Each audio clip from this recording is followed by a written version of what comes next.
नमस्कार दोस्तों, स्वागत है आप सभी का हमारे YouTube चैनल में। फ्रेंड्स, आज के इस वीडियो में हम लोग बड़ा ही इंपॉर्टेंट टॉपिक पर चर्चा करने वाले हैं। दोस्तों, आप सभी के जानकारी के लिए मैं बता दूं कि अभी वर्तमान में संसद का शीतकालीन सत्र चल रहा है और अभी हाल ही में भारतीय संविधान को बने हुए 75 साल भी पूरे हो गए हैं। 75 साल की गौरवशाली यात्रा यानी संविधान की जो रही है उसी को लेकर के कई सभाएं चल रही है संविधान के लोकसभा और राज्यसभा में। तो ये चीजें आप लोग याद रखिएगा।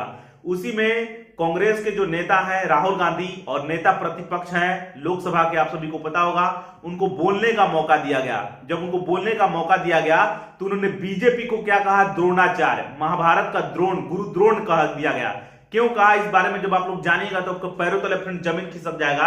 मैं रिसर्च पेपर लेकर के आया हूं, जब आप लोग जानिएगा ना तो निश्चित रूप से आपको बहुत ज्यादा हैरानी होने वाली है। तो चलिए एक एक चीजों को समझने का प्रयास करते हैं। मैंने इस रिसर्च पेपर का टाइटल रखा है फ्रेंड्स कि आज का द्रोणाचार्य है बीजेपी पार्टी।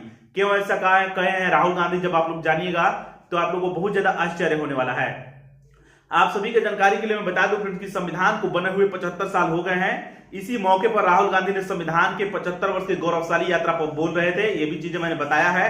राहुल गांधी ने महाभारत का जिक्र करते हुए कहा कि जिस तरह द्रोणाचार्य ने एकलव्य का अंगूठा काटा था, उसी तरह बीजेपी भारतीय लोगों व युवाओं का अंगूठा काट रही है। किस तरीके से काट रही है इस बारे में जब बताऊंगा तो आपको और ज्यादा हैरानी होने वाली है। उसने बताया कि जब आप उद्योगपति को जैसे कि धारावी परियोजना को दे देते हैं, एक उद्योगपति को दे देते हैं, जैसे कि अडानी और अंबानी की जिक्र किया था। उन्होंने बताया कि बड़े बड़े जो प्रोजेक्ट होते हैं जैसे बंदरगाह और हवाई अड्डे के प्रोजेक्ट होते हैं, उसको आप मुट्ठी भर लोगों को ही दे देते हो उसके टेंडर, जिससे क्या होता है कि छोटे और लघु मध्यम उद्योग जो होते हैं उसका अंगूठा आप काट लेते हो, वो पीछे रह जाते हो, बोल नहीं पाते हैं। कहने का मतलब यह है कि राजनीतिक आजादी धीरे धीरे छीनी जा रही है।